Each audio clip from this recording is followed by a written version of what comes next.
Hey everyone, today I'm joined by Lee Hammond. He is a marketing data stack leader at Hakoda. Prior to that, he was the VP of marketing technology at Universal Music Group, and he's been working in the data space for just short of 20 years. So, Lee, super excited to have you on the show today, and welcome.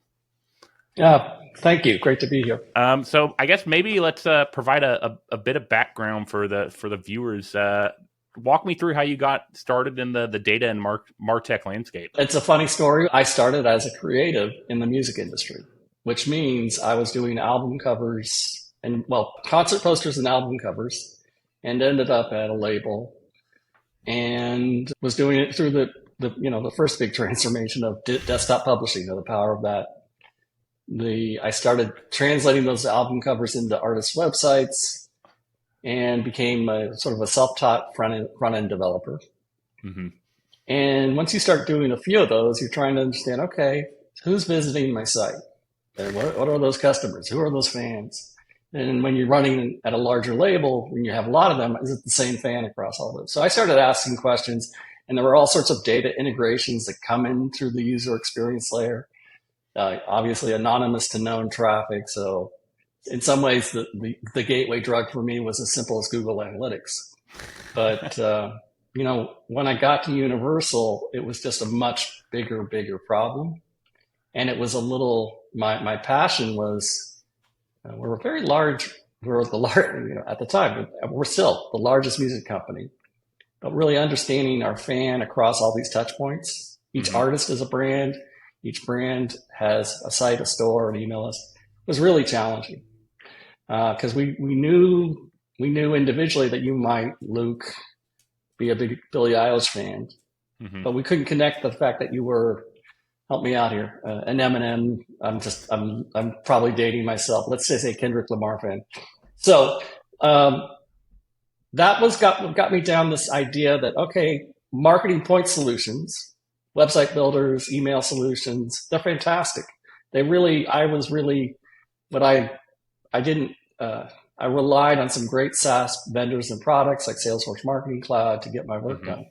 But they were really terrible at seeing who the fan was across all these point solutions. And so I was introduced to this category, which we now call customer data platforms or CDPs. And so I was an early adopter and brought that to Universal. And I wish there was a happy ending there, but there really was some challenges when I think about the enterprise complexity that we were pushing on our vendor, which was, we were not one business. We're so many businesses. There's an artist is almost a small business, the label's a business, and then territories, Universal Music Japan. So you have privacy and all sorts of things. So, but I was still very passionate about, we should really understand these fans the same way that a Spotify or an Apple Music or even TikTok does. They see one account and lots of content and lots of streaming, so they know that it's Lee Hammond and they know what he's listening to. Why can't we do the same? So I think that journey started exposing me to the new category of solutions. When I was really introduced to the power of the CDP, it really demos well. It really becomes your dashboard for seeing all the touch points together. But my talk track when I'm starting to talk to marketers in particular is, that interface is just the interface to a lot of underlying data. That's a heavy integration project. So I don't, so I'm really probably talking about packaged CDPs that I signed up for one but I didn't realize it would be 6 or 9 or 12 months of implementation. And then we sort of accounted that each person at the label might be using and accessing the data. We didn't really account that sometimes individual artists and some high profile artists at Universal wanted to control their digital footprint. And their management teams are big enough to staff talent. So we're trying to help them out and enable them access, but there's governance rules, privacy rules. There just wasn't a way to, in data terms, roles and access management was key. And I think that's where the complexity really outstripped the CDP that I had selected. And I still see that problem today. I think complicated enterprises are very, very hard to sort of take an off the shelf solution and say you're going to have it meet your needs. Hmm. So, my transition to the space was partly fueled by your own customer, Warner Music Group. So they knew I'd gone early, as I'm close to a lot of people in the space. They knew that Universal went early with the CDP space. They said, "What's good? What's bad?" I gave them my my my story, and then my colleagues at Warner Music Group said, "We're going to go with Hightouch," and I'm like, "What's Hightouch?" It's around 2021. It's early in this composable CDP space, when that didn't even have a name. Hmm. And I drove down into it, and I'm like, this could actually work, because a lot of reasons I was buying the CDP was to manage all those activation pipelines. We Hmm. actually had a pretty good data team at Universal for streaming data, so we were already on the modern data stack, so to speak. But that team wasn't familiar with customer data, and they certainly weren't going to write reverse ETL pipelines out to all the ad tech platforms for me. The Hmm. idea that I could just buy that and implement that instead of the whole everything else it felt right on paper, and it just opened to this new way of doing things. And again, 2021, I mean, we're only in 2023, so it doesn't feel that long ago, but a lot's changed. So I feel good that the direction of travel continues to be reinforced. And so I think that the gravity of data and the importance that your martech be integrated with your data, the center of data in the organization, I don't think that's debatable. It's just, and marketing, what I'm calling is the new way of doing martech. And so we called it, I tend to call this composable martech now, not even composable CDP, to include ad tech and all these ways where you're decoupling the data from the applications that sit on top of it. Hmm. In Snowflake speak, they call that bring your apps to the data rather than shipping your data out. And both of those metaphors work pretty well for me. Yeah, I think Um, the biggest thing that stands out is like the center of gravity is all based around the warehouse now. that's right. And like I said, that's changed a lot in 2 years. This was not the case. Um, so, in my current role, I think you and I are pretty close to the space here. But I will tell you what I like to do at Hakoda and what we're seeing, and for just a little background on where my role at Hakoda. Hakoda is a Snowflake specific SI, and we've made an intentional decision to work exclusively with Snowflake. Our founders, interestingly enough, 10 plus years ago, our founders built a company around Salesforce as the platform of record, and only Salesforce and services around that. We more recently, 2020, that same team said, "Hey, we think that the ecosystem around Snowflake is really solid for a bunch of work cases, not just marketing, but a lot of things." And so they established this company, worked very closely with Snowflake, and then the ecosystem around Snowflake. A lot of the things that we started initially with, and this is before I joined, was developing vertical expertise in healthcare and finance industries. We expanded that to public sector, and then I joined in April because, and this is kind of the direction of travel, how companies end up using Snowflake for marketing use cases. That data they've collected to run reports or analyze or do machine learning turns out to be the same data that you would use in a marketing campaign. It can do, and so and then companies like Hightouch have come along and said, we can attach to Snowflake and take that I'm going to say that Snowflake data that's running a Sigma or a Looker BI, well, it can do more than just visualize data. It can activate data. And here's an interface that data teams can use if they want to write SQL, or marketers can use if they just want to build audiences, the no code builder. So Hmm. I like to not claim that I'm a data guy. I'm a MarTech guy at heart, but these applications that I'm seeing are so marketer friendly Hmm. that I think it never really mattered to me where the data was 10 years ago. It's in some ways, I think that rule could almost apply today, meaning there's a reason I care and I advise clients to care, but from a marketer's day-to-day workflow operations, it doesn't really impact whether it's where it lives. Hmm. There, we should break that down a minute, but you know, Yeah, marketers want to move the needle. They just want the they data. want to move the needle, and they just want to get. They don't care how I like to say the sausage gets made. Just can I Hmm. get access to high quality data and all the best data? I came from a similar background to Hakoda, working for a systems integrator, and all we did was help people move to Snowflake. And while I was there, I was just watching all this data getting dumped into Snowflake. And sure, it's useful for analytics, but I mean, you can only do so much with data in a dashboard. You want to use it to drive outcomes. And at the end of the day, if your data is just if you're just using data for analytics, you've essentially just created one big data silo in Snowflake, which is the thing that everyone wanted to. The reason people went to Snowflake was to remove data silos. So it's almost like you're going backwards. There was a more harsher thing I used to say when I was at Universal before all of this was possible. I said, because the IT team would say, we're going to put all this in the warehouse, and it Hmm. was not in a modern data warehouse, and we're going to give you a report. And all of that felt like, well, that's where the data warehouse is where data goes to die. And I don't feel that way anymore, but at the time, that really was the thing. It just went there and it told me great insights, but boy, it was very hard to action on those, especially when we're dealing with one-to-one marketing Hmm. and you want to address an audience.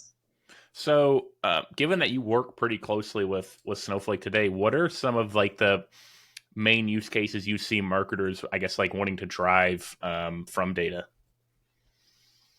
It really, this varies by category, retail, B2B, B2C.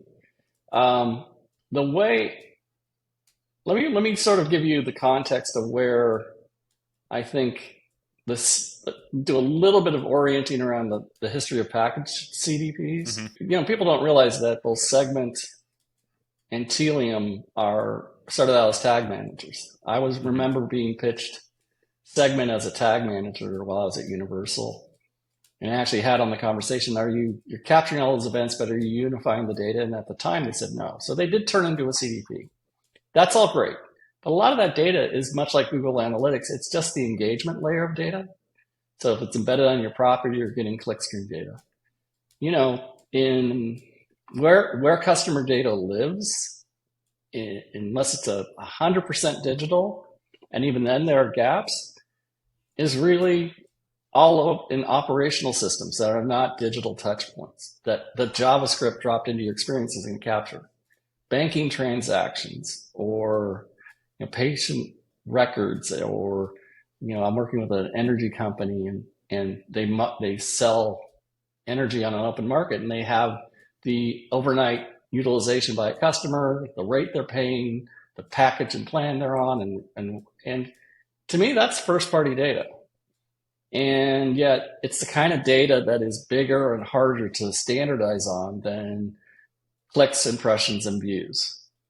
Hmm. So I think what we're starting with here, and this goes back to your use cases, and I think this is where I think the first wins from companies like Hightouch, in my view, is we have really good data in our organization already Hmm. that we're using. And it's often maybe not what marketers would consider their data. It's not that digital engagement, but it's actually an actual customer and their energy use, Hmm. or it's a digital products company and they don't have, and it's how much consumption they are, and getting that data out of that system and into a CRM system or an email or marketing solution turned out to be a real thing. Mature data organizations were already building really good models about their customer and what they did. They were doing it to inform the CFO, the CEO about business trends. But it Hmm. was sitting there right for, wow, that's our best customer, or this is the profile of our best customer. How do I get a lead score out of this system into an operational system? So if I'm my exposure here is a little bit in reverse. I'm working Hmm. with customers who either are in a process of data maturity. In fact, that kind of resonates with Hakoda's go-to-market I love the definition kind of you just provided around the data warehouse. It's like really at the end of the day, you have data everywhere, but the truest form of your customer exists kind of only in the warehouse. I saw the naming of this category, this thing that gets something out of the data warehouse and out to systems. Hmm. First, it be called reverse ETL. I think that was not, and as opposed to ETL systems and vendors like Fivetran and Matillion that do that. And so we're reverse ETL sort of stuck. And I just knew that term was, I never used ETL when I was a marketer. It just wasn't in my vocabulary. And then I saw data activation become the term of record. And it wasn't bad because marketers do think about data and activation, and they think about it probably in an advertising context. Hmm. But I also was biased towards CDP and first party data solutions. So why I pushed forward with calling it a composable CDP was, and this gives you some timing. I've been doing this long enough. When I started, every meeting I had where I said, I think we need to bring a CDP to your organization or to Universal, I had to explain what it was. Hmm. But by 2020, 2021, it everybody was having this first party data problem, and a CDP was understood by the CMO. I don't know exactly, and I'm painting with a broad brush, so I guess, I mean, some CMOs don't know exactly what's going on under the hood, but they know that would drive personalization and monitor and improve their Hmm. bottom line if they bought one of those CDPs and implemented it. So it became shorthand for something that's going to optimize your marketing efforts across all the Hmm. channels. So I like the term and started using composable CDP to be shorthand. I thought it was better for a marketing audience than reverse ETL or data Hmm. activation. It said what it really is. Now people, and I've seen this, say, well, is it because you're trying to build best of breed from Hmm. components like we do? Or my shorthand definition here really is decoupling the data from the activation layer and is the core of it. I want all of our customers, our clients at Hakoda, to be able to own their data, Hmm. and when they make a vendor or platform change, it's not as disruptive to what they're doing. And I'll play, yeah, I'll press on Hightouch for a minute. Great company, and does a fantastic product. But the nice thing is, if I don't like Hightouch, I'll find other products in the market for my marketing activation layer. Hmm. But guess what? My data doesn't go anywhere. I still am in control of it.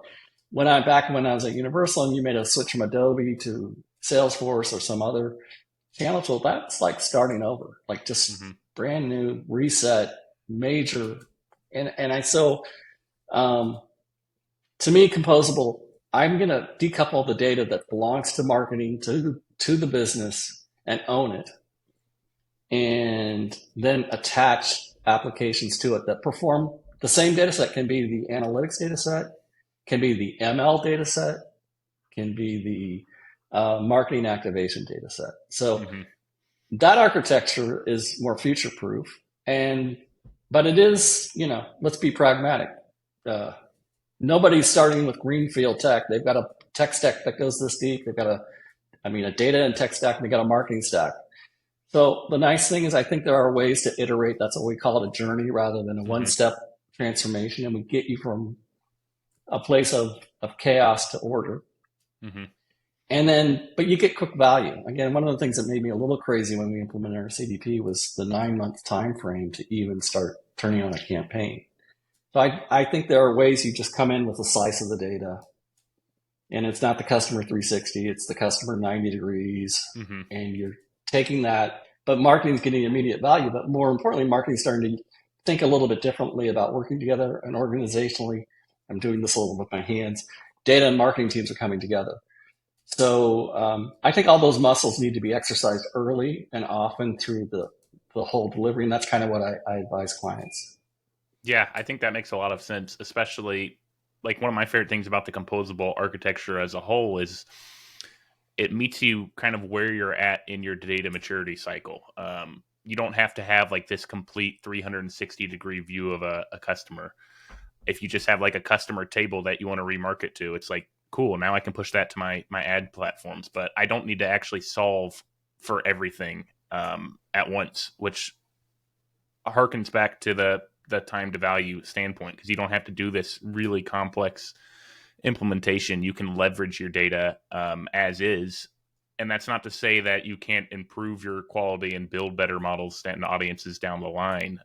But you can start driving value immediately versus waiting for that 6 to 12 month implementation. And then in many cases, inevitable re-implementation when you want to add more data to the CDP because you don't actually own the storage.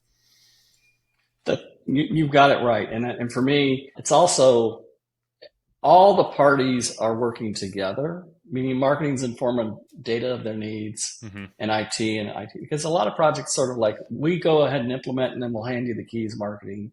Now, marketing should have a very strong voice in the result, the tooling, how it all works. And that combination, it was, I don't think data silos ever go away in any modern enterprise, or I say organizational silos. But I do think the other kind of surprising thing to me was how much the initial reverse ETL vendors, and I say initial, and you guys are one of them.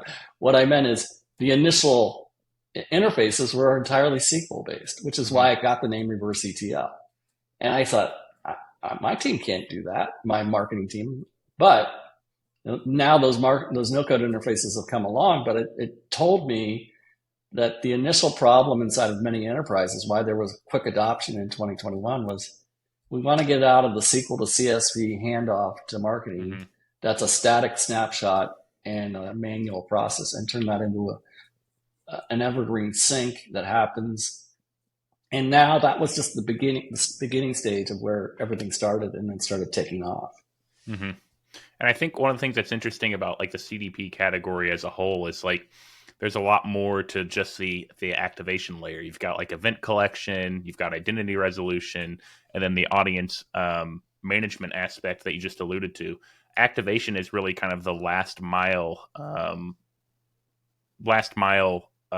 point in the architecture. What are your thoughts on the other components fitting that into the composable CDP architecture? Where do you see kind of vendors in the space today as it relates to offering, I guess, a complete but composable solution? I just said this in a meeting yesterday, is marketers are so used to buying from one logo and thinking that's just easier.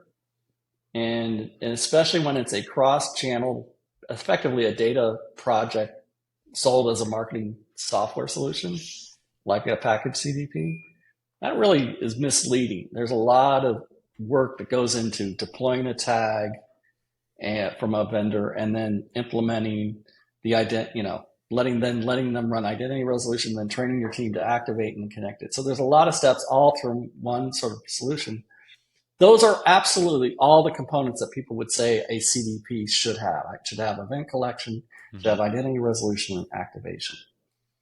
But I do think initially, and I still think that's a fair sort of checklist of things I want to accomplish. I like all of that, but I also like it to not be prescriptive, or I want a Chinese menu, for lack of a better term. I want to say, I'll just take that part, Hightouch. I already got event collection solved over here.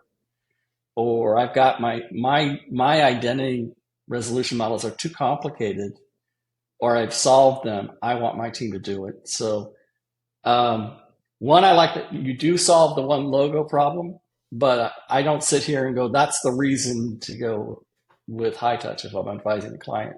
It's a nice to have. More importantly, I'm just saying,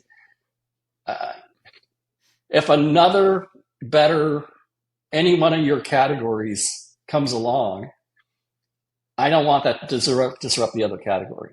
If I prefer to use a different event collector, let me do that, and not mean I have to do a whole new deal with Hightouch or no, that. So I think the nice things from what I see from the outside is you guys are living in the spirit of that. Full stop. Yeah, exactly. Offering all of the modular components of a CDP, but you don't need to purchase all of them to build a CDP into your stack. Like if you've already solved for event collection, Cool. That you don't need to purchase Hightouch. Maybe you just need the activation layer. And I think the same applies to identity resolution and event collection. But making that option available, if you want to rip and replace, you can. So one of the interesting things to kind of come about with this whole new composability term is a lot of the major CDP vendors are now pushing new terms like connected CDP, hybrid CDP. But a lot of this is just warehouse native integration or core reverse ETL, not actually like composable for each of the other components. Like you still have to go to them for event collection. You still have to go to them for identity resolution. How do you see traditional CDPs playing in the composable CDP space? My bias is to make sure that the business, the enterprise, the client can control their fate with their data. Mm-hmm. And so my litmus test against all of these hybrid or more warehouse-oriented CDPs transition from package to composable. And again, that term's being bantered about, but there are degrees of composability. What I see, what I think you're alluding that's troubling me a little bit is that you have to kind of look under the hood and go, am I really getting my data back into Snowflake? Mm-hmm. Or are they still running that identity resolution on top of their infrastructure and only sharing some of the data back? So maybe the metaphor I'm going to use is if you divorced with that company or switch vendors, who gets the kids? Who gets the data? I'm going to judge it based on that criteria I just described. Can I walk away from this vendor and it's swappable?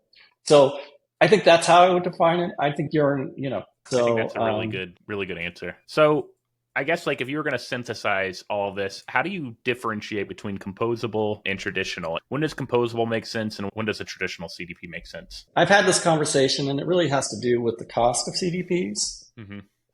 If they were a small to mid-market product, then an all-in-one CDP makes sense to me. I'm a small shop. I've got one e-commerce store. I've got a website and a simple email solution.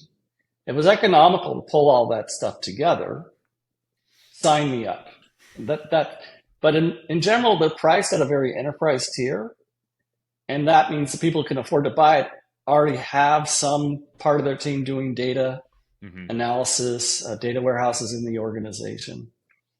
So it's very hard for me to say that the prospective buyer for a CDP should ever buy a package CDP. I don't mean to be harsh, but it's about the price point more than like mapping to the organization.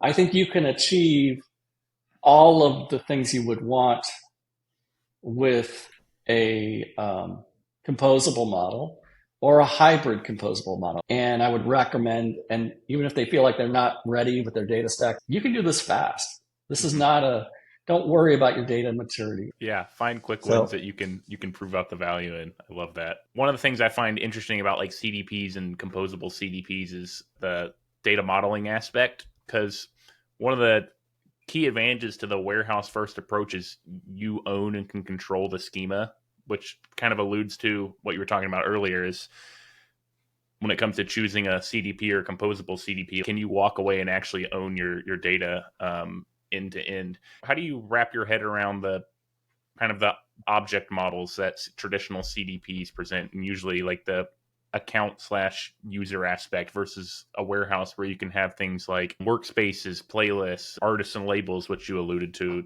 earlier? I know that was a really long-winded question, but no, that was, you just think about marketing in general. I'm targeting a customer with an offer, which is a product related component.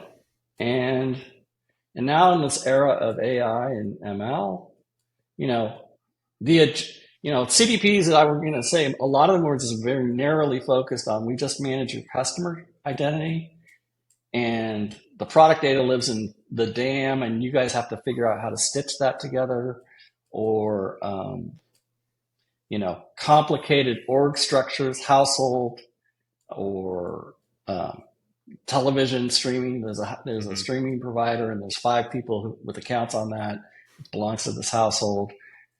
this is where even more recently, I digress. Just complexity, and now even made worse with some privacy regulation about what data you want to keep anonymous versus data you want to do known. These are. This is why I think people need to sort of have a foundation where they can customize it and extend it to meet their needs. Mm-hmm. And this doesn't mean, but they can do sort of the quick start wins of it's a very simple use case today. But it turns out as we got more sophisticated, meaning we, the marketers or the org, that data is not really far away. I actually now want to pull in all these examples that I'm talking about, banking behaviors, the healthcare behaviors that are in operational systems.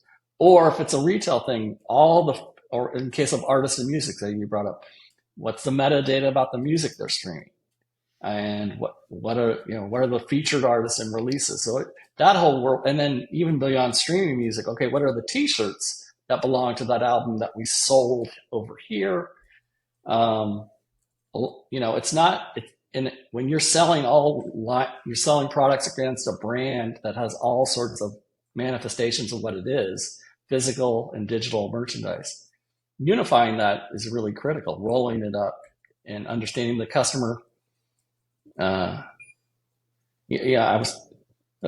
It's more topical. I'm don't have direct knowledge, but just the idea that Taylor Swift, as far as I'm concerned, she's a multi-channel business. So buying her T-shirt for the Eras tour, going to buying one of her albums, these all roll up under Taylor Swift and a particular product that she put out in 2023. This whole thing, stitching that together is very hard to do.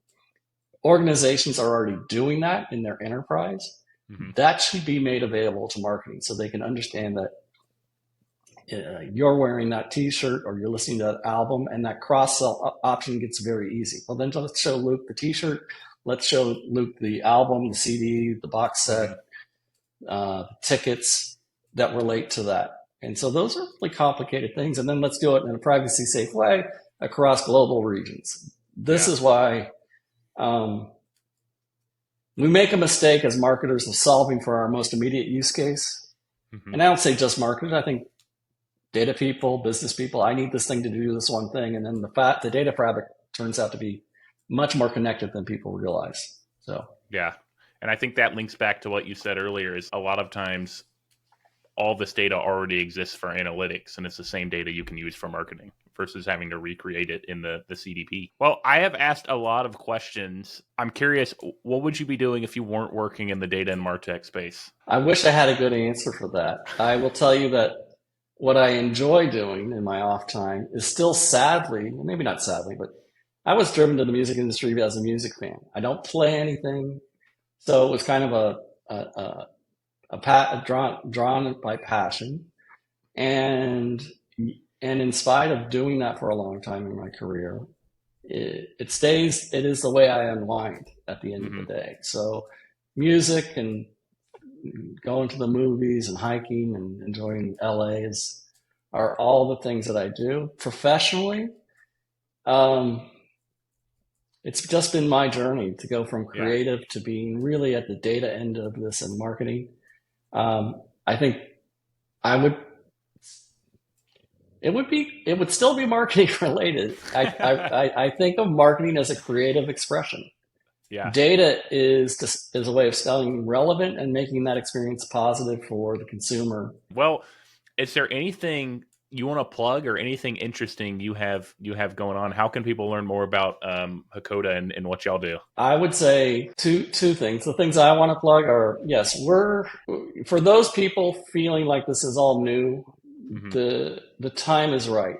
There is a lot of people initially thought this was a build or buy proposition. It's really a buy and assemble. And don't be concerned about your internal resources around data just yet. You're not solving the problem.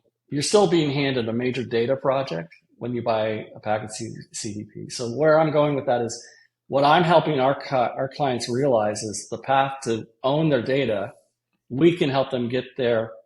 Sometimes we call this teaching people to fish, or sometimes we're just an extra hand on the team. But we get them there, and they have a future-proof way of rolling that out. We understand sort of the data mindset and the marketer mindset, and how to stitch all those pieces together so that you can take advantage of a high touch right away. I thought there was a lot there in 2021, but in 2023, approaching 2024, this is the new way you'll buy and operate martech, in my view. Yeah. Accelerating time to value. Well, thank you so much, Lee. It has been an absolute pleasure talking to you. Hope you have a great rest of your week. You too, likewise. Thank you, Luke. Great talking to All you. right.